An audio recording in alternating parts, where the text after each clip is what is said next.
நான் இந்த புத்தகத்தை எங்கிருந்து தொடங்கலாம் அப்படின்னு பார்த்தோன்னா இவங்களுடைய வார்த்தையிலேருந்தே தான். நமக்காக பிறர் உகுக்கும் கண்ணீரை காட்டிலும் புனித நீர் நதியிலும் கிடையாது அப்படின்னு சொல்லி அவங்க ஒரு லைன் எழுதியிருக்காங்க.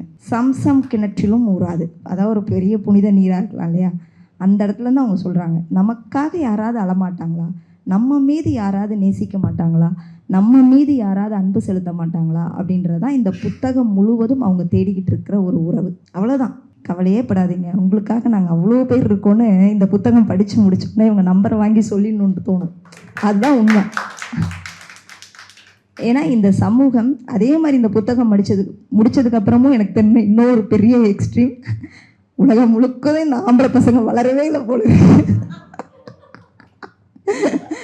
நான் என்ன நினச்சேன்னா இந்திய சமூகம் மட்டும்தான் இப்படி இருக்கு போல இருக்கு, மற்றபடி உலகம் முழுவதும் கொஞ்சம் மெச்சூர்டாக தான் ஆண்கள் அப்படின்லாம் நான் நினச்சதை இந்த புக்கு உடச்சிருச்சு.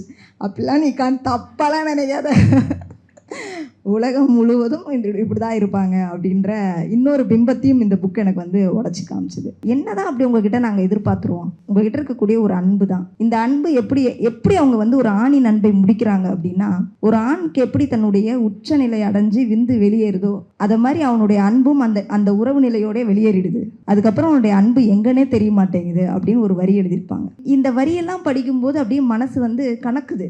இதை நீங்கள் ஒற்றை ஆணோட தொடர்பு இருக்கவங்க, இவங்க 4-5 ஆணோட தொடர்பு இருப்பாங்க, இப்படிலாம் யோசிக்கவே வேண்டாம். விந்தி வெளியேறுவது எப்படி ஆணுக்கு இயல்போ அதே மாதிரி அன்பை எதிர்பார்ப்பது பெண்களுடைய இயல்பு. அவ்வளவுதான். நீங்க இந்த 2 நேர்கோணல்ல பார்த்துட்டீங்கன்னா இது எதையுமே ஒரு கேரக்டர் அசாசினேட் கூட எல்லாம் போகவே மாட்டீங்க.